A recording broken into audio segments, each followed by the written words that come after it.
Yo, yo. What's going on? What's going on, man? It's your boy Troy. It's your boy Sean. And we back tapped in again. Hey, tapped in. As always, if you tuning in, please like, comment, share Facebook, YouTube, Instagram, TikTok. Yeah, come check us out. Crazy thing about that, man, I say TikTok. My son had his graduation party like 2 weeks ago, and one of his cousins was like, "Hey, I saw y'all on TikTok."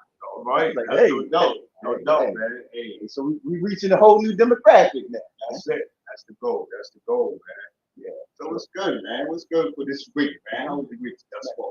Week's been going good, man. Been hot. Oh, man. Been hot. Yeah, that's an understatement. Yeah, he out there this week, man. Oh, He yeah. out there this week. But no, been watching, man. Been watching summer league basketball, Oh, yeah. you know, and then been watching a little bit of NBA, WNBA. Oh, yeah. So look, prior to, let's just say last year, how much actual WNBA did you watch? Man, listen, I'm going to be honest. Not much of it. I watch highlights and clip. I'm going to be honest. My daughter, she played basketball, so she was into it. So when it came down to like the finals or something like that, I would kind of start watching then. Right. But throughout the season, nah. Not that many. No. So what would you attribute you watching it now? Man, great marketing, man. And then the draft of this year, man, Caitlin Clark, and then Angel Reese, man. Just the way the media played them two against each other, it almost baited you in. Right. You know. So you think it's more like what they're doing is more like a back in the early '80s with Magic and Bird. Oh yeah, You think that's what they doing? Absolutely. And set them both up for success. Right. While we go online and bicker and complain, man, signing deals, signing contracts, going through the back. Yeah. It's working out for them. Yeah, for sure. And it's crazy because it started off like the hype was Caitlin Clark. It was Angela Reese too. But I would say probably Caitlin had a better basketball start. Oh yeah. And Angel was kind of struggling to find her way. But now it seems like she had found her groove, and now she's ball. Right. Oh yeah. And I think that along with, I'm gonna say, her swag. Oh, yeah. I mean her swag with it. But then also you throw in there this year Paige buckets. Oh yeah. You know what I mean? I know it's Buckner's everybody, but Paige gets buckets. Oh yeah, absolutely. She definitely get buckets. Definitely get buckets, man. But you know what? Man, I salute both of them. First of all, Caitlin Clark, she's WNBA Player of the Year 2025, so big up to her. Mm-hmm. She deserves it all. She's injured right now. But then Angel, man, just for her to have a head on her shoulders, man, like through all of the adversity. Right. You know what I mean? Because she's like, it's either you hate her or you love her, right? But she's steady getting better doing that. And that's hard as a young person when you're dealing with all of that opposition and in your ear. It could make you nervous or make you, you know what I mean, be self-aware, but man, she's getting better. Right. And then the other thing is like with she's getting better. She's keeping the main thing, but she also getting deals done. Getting done, man. You know what I mean? Getting her own shoe, you know, signing with Reebok, doing a little bit of modeling, you know. So it's just like she understands. One, I can't react to some of this stuff in a certain type of way because then that's gonna mess up the bag. That's it. Yeah. So I gotta keep it a buck, you know, keep moving, you know, use these haters as motivation. That's it. No doubt. And get these deals done. Get it done, man. Yeah. So salute to both of them, man. I just like what's going on around it, man. They need to put some pieces around Reese though. You know, Yeah. But I think she's playing hard enough for them to want to go out and spend that money. So right. Hey man, and then the other highlight of this week, man. I mean, for me, I'm old school hip hop fan, man. Right. So Clips dropped their album, man. Were you able to sample it? I was.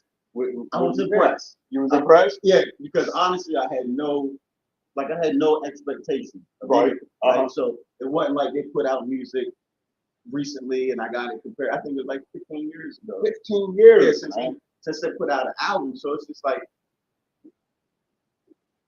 what is this gonna be? You know, you don't know if they're gonna try to sound young. You don't know if they're gonna be too old. It ain't gonna be relevant. But somehow they was able to keep their authenticity in the things that they talked about relevant, and the production on it is amazing, man. He's Pharrell, man. Pharrell came out. He was in his bag on this. Yeah, he was in his he bag. must be waiting on that. Yeah, I mean they won, man. I mean Pusha T, Pharrell was his best man anyway. Right. His brother actually married him. He was the minister that married him. So they're a tight knit group, and you can tell just through that project that they trusted each other. And I'm talking about bar for bar. I'm talking about from the first song all the way to the end. I mean the tribute they did to their parents. Oh yeah, right. Yep. Man, that one. I mean, she a tearjerker right from the the door. very first song. They put that in song number one. Yeah, so it was a dope album, man. Salute to them guys. And man, the main thing is, I had to throw that out there because I want you to know I did. oh, okay, you really right. He was like, yo, yeah, the song, man. Yeah, Tell me something about it. I was really good. Man, and that's why we talk about ageism and hip hop, man. You think about it, I think we're the only genre, we talked about this before, that put an age limit on something. I mean, you'll see jokers in the studio like, oh, he's 40 years old, he's 50 years old, still trying to rap. Malice is 52 years old. Man, not trying to rap. And he gave the best, man. I'm talking about every song he brought out his best. Right. Like if you call yourself a skilled rapper, you really gotta dig deep to even get on his level for sure. And I think the fact that they also got some of that Kendrick song sprinkled on it too. Not sprinkled on it to take it over the top. It was more of from his point where he at, as hot as he is. He don't gotta jump on nobody's stuff or partner with it, but it's just like he really vibed with them. Like, I want to hop on this track with you. But all their features with the artists. I mean, you had Nas on the track. Yeah, for sure. It went, hey, man, it's elite. And it went both spectrums. I mean, Nas is an older statesman. You know, you'd say Kendrick is the flag bearer for the culture right now, and you know they're able to pull from both of those, and both of those guys, and all the people that are keeping on there, respect it. And to me, the music was true to them, right? The sound sonically. Oh yeah, it wasn't like they try to get some of these beats that a lot of these, let's just say trap, well, not trap, but drill music. Yeah, they ain't trying to take no beats like that and put their stuff on. It's like, nah, that's not even us. And they stayed in their lane, man. And it's mature music for mature people, and they stay true to where they come from, man. I mean, and now don't get me wrong, Butcher, he still talk his dope talk, right. But hey, that's part of what he come from. That's his part of his story. I watched the interview and they were just, talking about their relationship with God and how, Malice said he took those years off the industry so he can get close to God. He was like, it was necessary for him to do that, man. And I just thought that was so dope that he chose his family and the relationship with God and put the rap career on the back burner. But during that whole time, he didn't lose any skill. If anything, God might have blessed him to even come back even harder. Yeah. But and it's great to see people that we grew up with, because I mean, like really that era that we grew up in hip hop was the infancy. You know what I mean? Like that's not infancy, but it was really the point in time when it became a culture. Oh yeah, right, no doubt. And so you got to be late. You got to be in your 40s and 50s to really respect the culture of hip hop. No doubt. Because if you that age, you was there from the beginning. Yeah. You was there from the break, the rock, the break dance, the beatbox, and you know what I mean. You experienced the whole culture. You experienced the whole thing, the graffiti, all of that. No doubt. You had to be around in the late 70s, early 80s to really even grasp, what happened. Oh yeah, and where we are today, and be able to do it right. So then, coming from where we're coming from, and you making that statement that you just made about you have to be 40 plus to really be immersed in the culture. Mm-hmm. So at what age, when you talk about the dress, when you talk about the style of dress for the culture, right? Because you'll hear people say, "Oh man, he dressed like he's young. He dressed." is there an age limit on how to dress? So this is the crazy part, right? Because today is the culture, what's influencing the culture. You would, if you're on the outside looking in, is brand names. You know, they like bag talk. You know, Louis Vuitton. You know, Prada, Gucci. But the crazy thing is, like, when hip hop as a culture started, we was trying to find stuff that nobody else was wearing, right? So it wasn't the brand name that in your, it was more the way you put together your pieces, your individuality, and it showed your personality. It showed your personality, and you bought something not because it was a name brand, but you thought it looked fly. Yeah, you know what I mean. So it was, you think about it. Back then, you might have had on a pair of British Knights. Mm-hmm. They ain't even around no more. Right. You know what I mean? What was Lisi, Puma. Well, Puma came back a little bit. Puma came back, but Adidas. Oh yeah. Original. Yeah. Forms and all that. Yeah. And that it wasn't like somebody else was wearing that. It was almost like we was trying to find stuff that nobody else was wearing, and then we put our little flair onto it, and that was the culture. No doubt. Right. And that came from the street. Mm-hmm. Now what's influencing what people dress like is what's coming from the TV or from the phone, right? Yeah. Or on the internet. Yeah. That's what's influencing.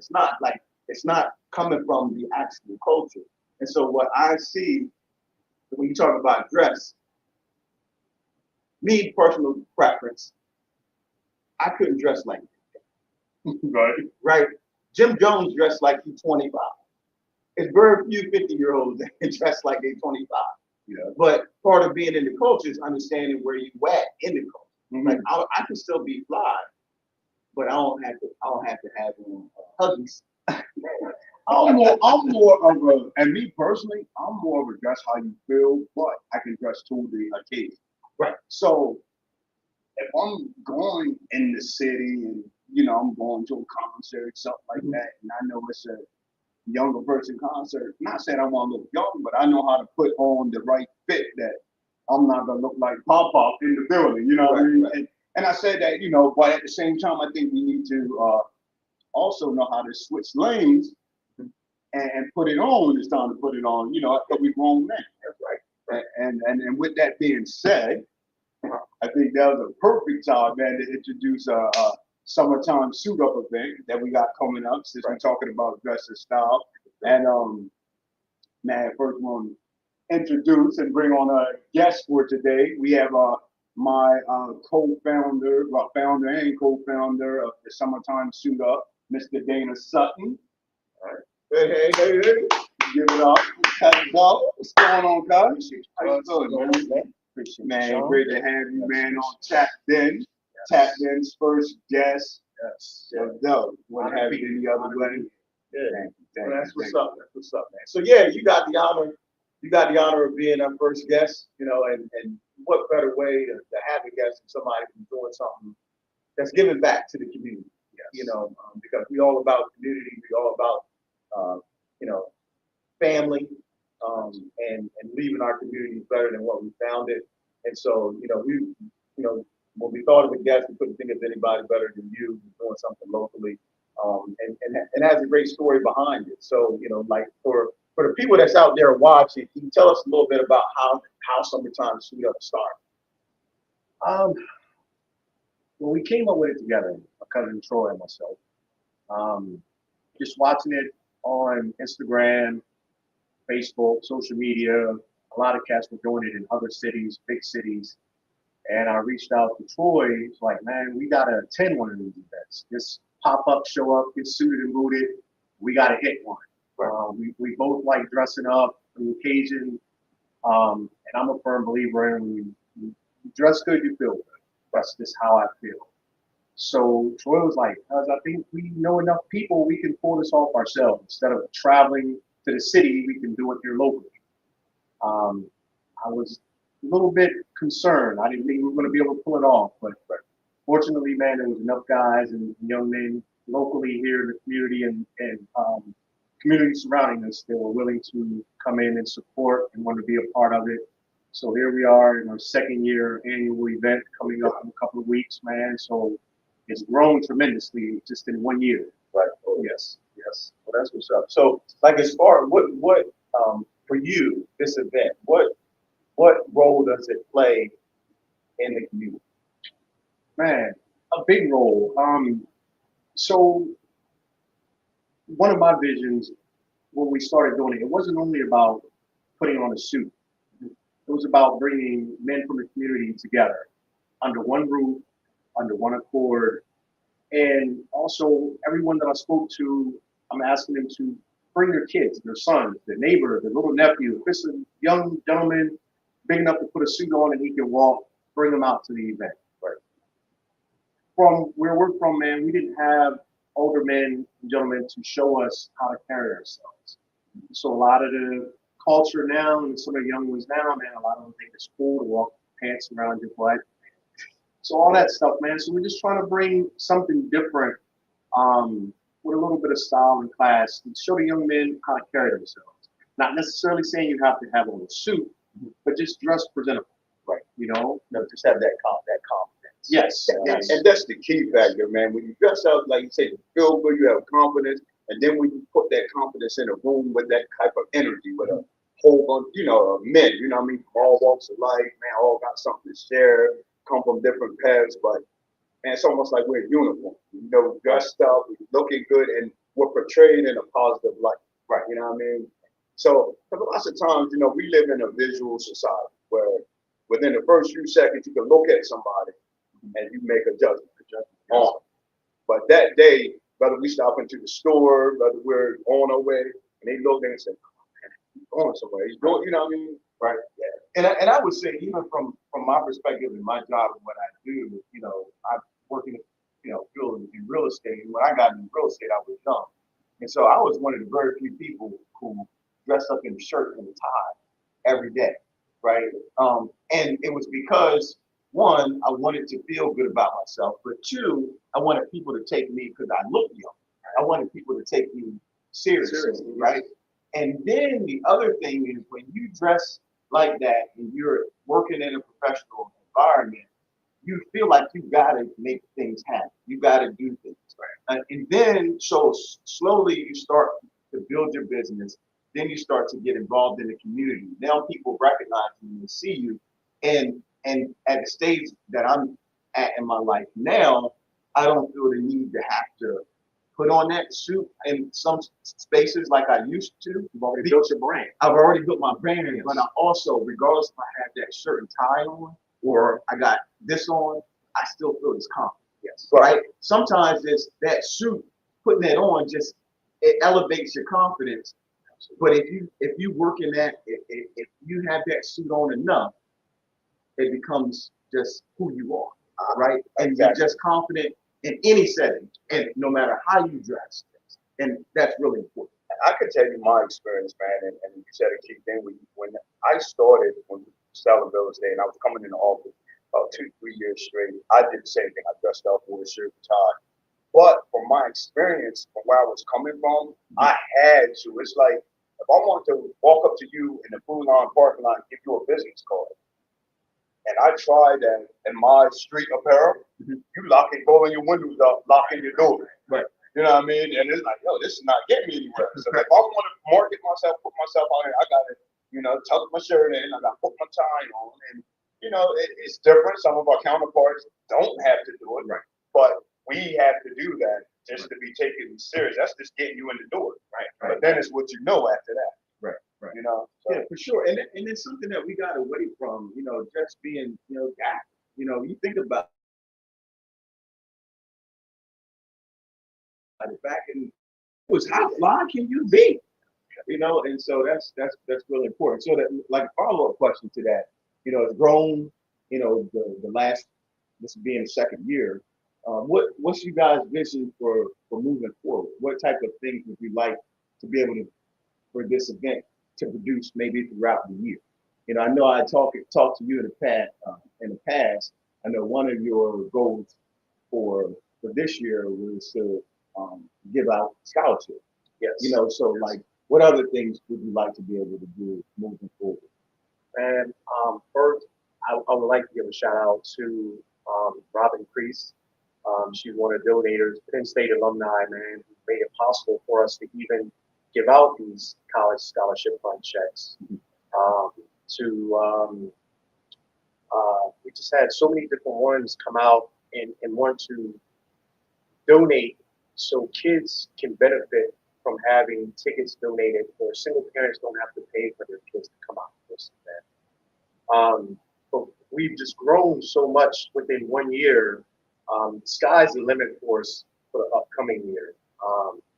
We're blessed to be in a position to help out some college kids this year. I'm sure we'll be able to do it next year as well.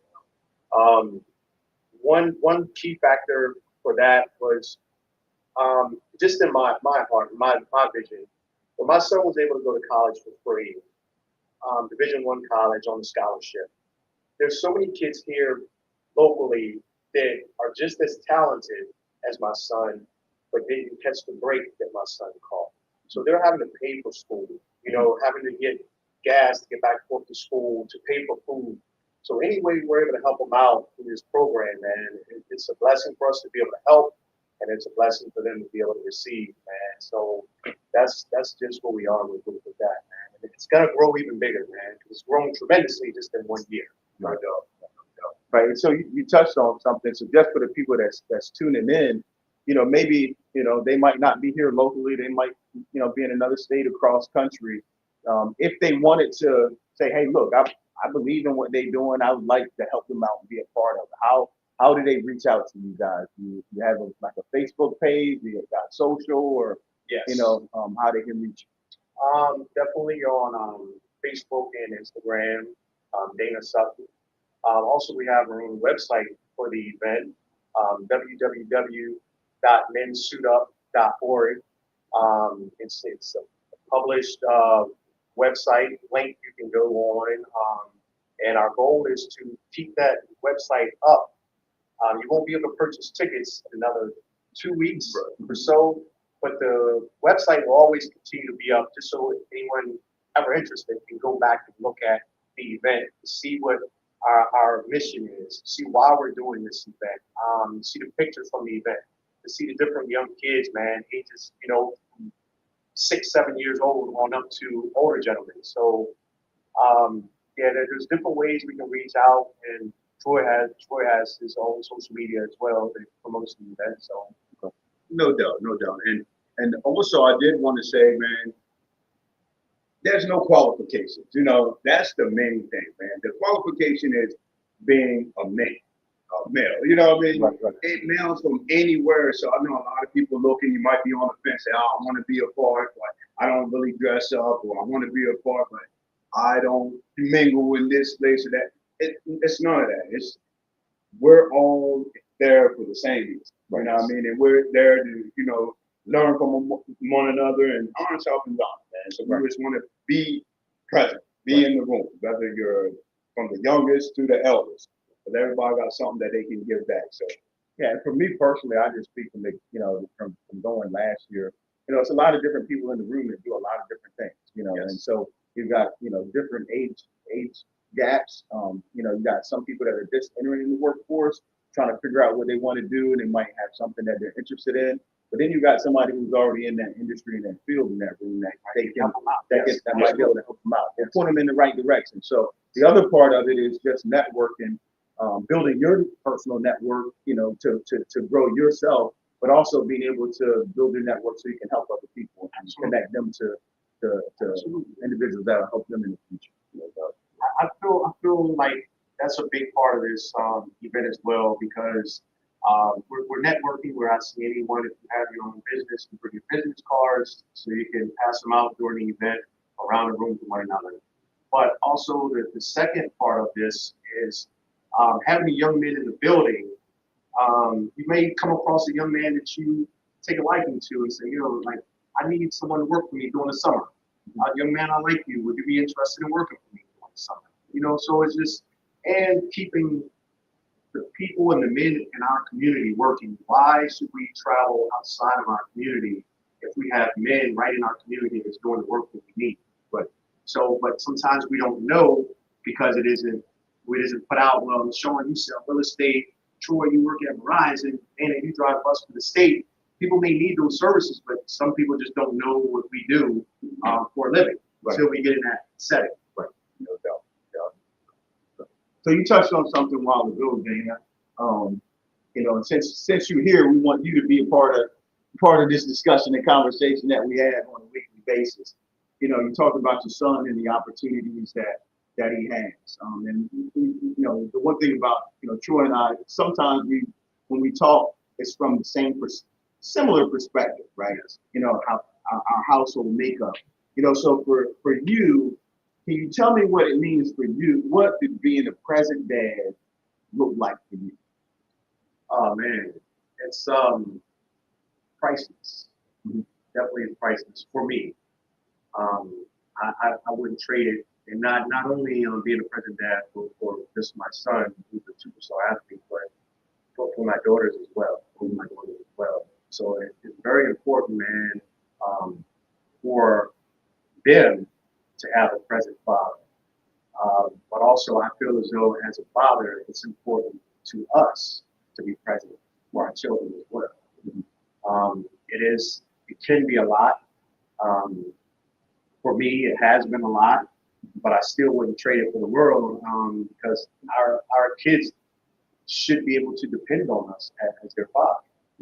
Whether we're in the household or outside of the household, we still have our part to play as being a present father and being involved in our kids' life, whether it's a young boy or a young girl. So when you think about men and their role in the household, the first answers that you'll get is provider, protector. Yes. And in providing, protecting, being a husband, being the role model, where does present fit in? Because sometimes, you're juggling jobs, you're juggling career, you're juggling, so much is going on, especially if you're in the, building stage, especially for the young men, that don't really know how to say, okay, I need to be present. What advice would you give for them to say, okay, I'm grinding, I'm doing this for the right reasons, but it's pulling me away from the family. Yes. So yeah. So I think one of the important things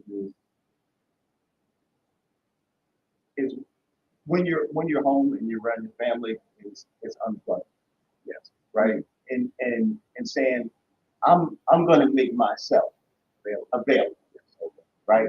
I'm available to have this discussion with you, my wife, whatever you want to talk about. I'm available for my kids to ask me questions. It might be homework. It might be something that they dealing with at school. It could be a relationship. It could be, what they think about college or whatever. But just being available. And then the other thing is just paying attention. Right?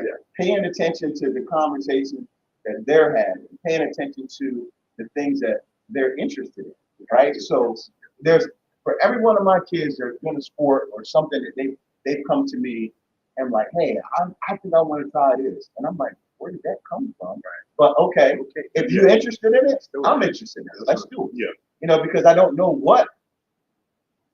I didn't say it. Your mom didn't say it. We never played this sport. And okay, we're going to try it.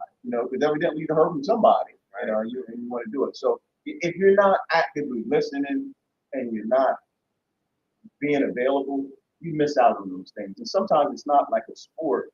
You might be able to notice like emotionally that they're missing something. They're lacking something. And that's where the ability to be able to at that point in time ask questions. Tell me what's going on.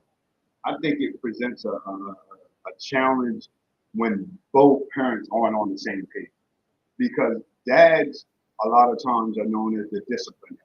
Absolutely. So when things start to happen in the household, sometimes if the parents aren't on the same page, and what can happen is I'm going to do this, but don't do this to dad. And what they're not realizing what that is doing is pushing dad out of the equation. Right. So now when that decision y'all made behind Dad's back blow up, I gotta come in on the back end, Clean up. and clean it up. Right. But if I was present, if you allowed me to be present, right? Because I mean, I feel like I've always been present, but some men aren't allowed to be present, and it's like, man, even if you're not together, co-parenting is like, it's a must. Yes. Not for you, but get past whatever you got going on for the kid. Yeah, right. But paying attention, man, is definitely key, Sean, because how else are we going to know? Like you said, we're at work all day. We don't know what our kids are going through while they're at school, you know? So that time over dinner, man, is very important, just to discuss your kid's day, to find out what's going on, because we don't know the challenges that they face. Like literally, man, when I started with Voice to Men mentoring about 3 years ago, and I'm coming in unaware of a lot of the things that were going on in public school here, because my son went to a private prep school in Baltimore. So when these kids are coming into the mentoring program, Mr. Dana, this happened at school, and they did this to the bathroom, and I'm like, are you kidding me? Like, I had no idea. I was removed from it. Right. Yeah. I had no idea that kids were actually thinking about suicide because public school was so rough, and how they're being treated by their classmates and things the teachers were doing. So I kind of got a blind eye, because I know what my son is dealing with, and McDonough Prep is nothing like this. So I had to kind of reevaluate a lot of different things, man, to help give these kids some information and help this in the public school systems here. And then sometimes, man, it's ear hustle.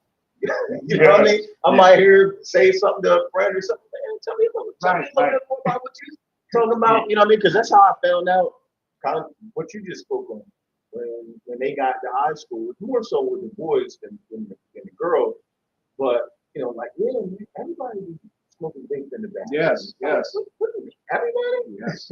Yeah. Like, yeah, there's nothing to go in the bathroom and for it to smell like that. Like, where are the teachers at? Who's accountable for all of this activity that's going on in there, and is anybody reporting anything?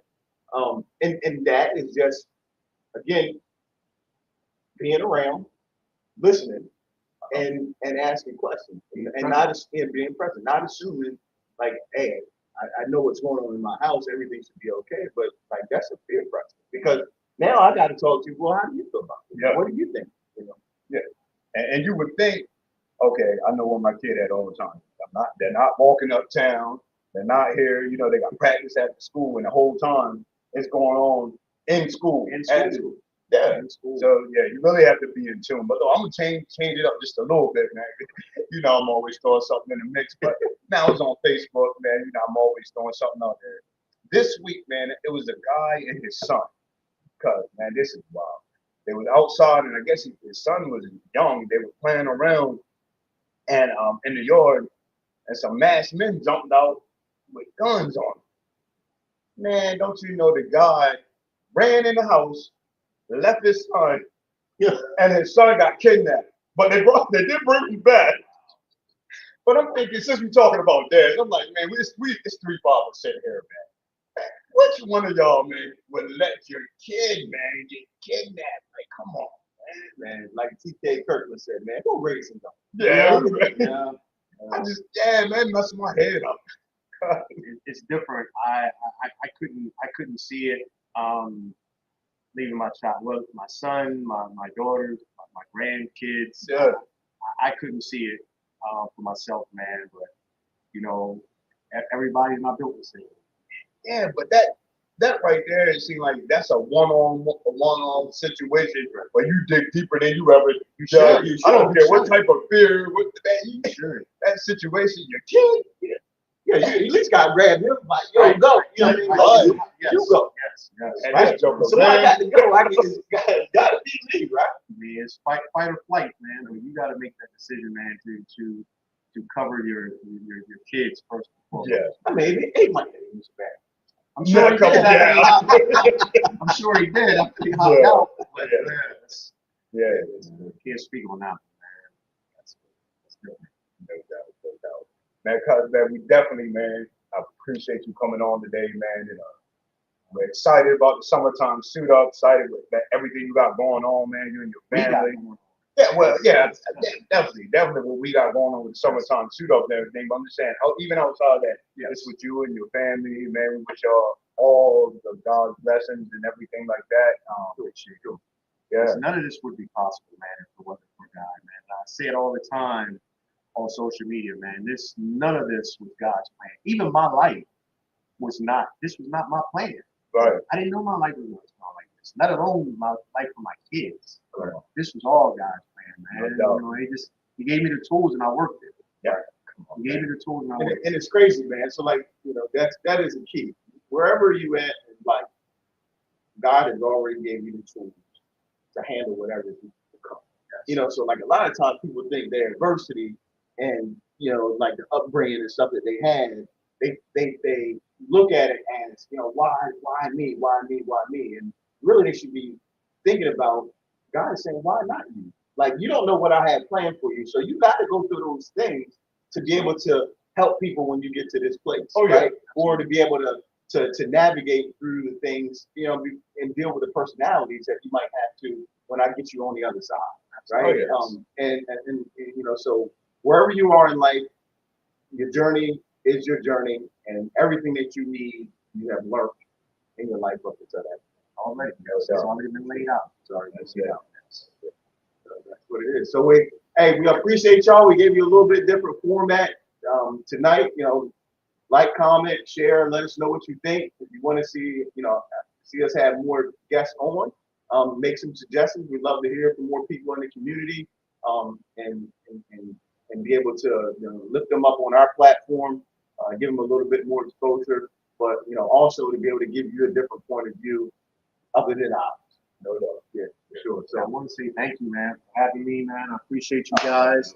And man, please have us back again after the event so we can let everyone know how the event turned out. No doubt. Yep. Last but not least, man, every week, man, we gotta give them a little something, man. Mm-hmm. Wonderful world of real estate, man. So I just have a quick question for you, man, before we wrap it up. HOAs, man. That's what I had this week, man. When buying a home, when buyers see that HOA, is that more of a positive or is it more of a negative in your experience? I mean, it depends. You know, I just seen in the news feed this week, somebody went to jail for 7 days because they ain't take care of their grass right. You know what I mean? So, like, it all depends. So, like, a lot of people, it depends on where you grew up. If you grew up in the country and you had, like, a lot of freedoms and, you know, you really don't care, you know, hey, you know, you stay over there, I'm staying over here, we both mind each other's business. It's like, that works for some people. But for some people, they don't want to live around somebody who got 15 junk cars in the backyard, changing the transmission in the front yard. You know, got dogs outside running around. You know what I mean? They might not want all of that. So they might want a little bit more structure. And so they'll want to be somewhere where it's like, okay, well, the grass can't get too high. You can't be working on your cars in front of the yard. You know, and it also helps protect your property value because the properties around you have to keep a certain standard as well, right? So if you care more about that, you know, maybe you're looking for HOA. But if you're looking more for space or the ability, look, it's my land, I paid for it, I'm gonna do what I want to on it, then you don't want an HOA. You know, so you could argue, yeah, you could argue each side. But for the most part, I would say younger buyers tend to not want as many HOAs. It's more, you know, as you get older, you know, the move up buyer, because hey, the first house was the biggest investment. Typically, they're going to be buying a bigger house, right? And so they want to make sure that nothing crazy goes on next door. You know, like it's, you know, if you built a 3,000 square foot house, you don't want somebody next door put in a tiny home. Right. You know what I mean? It's not going. You know, they don't have to value your property. So you know, evaluate it based on your needs. And really, that's what should be driving your needs, what what's best for you and your family. No doubt. Yeah. All right. Good stuff. All right. So as always, man, we appreciate y'all coming in, tapping in with us. Always like, comment, share. That's it. That's That's it. it. Thanks for tapping in. Peace. Appreciate y'all.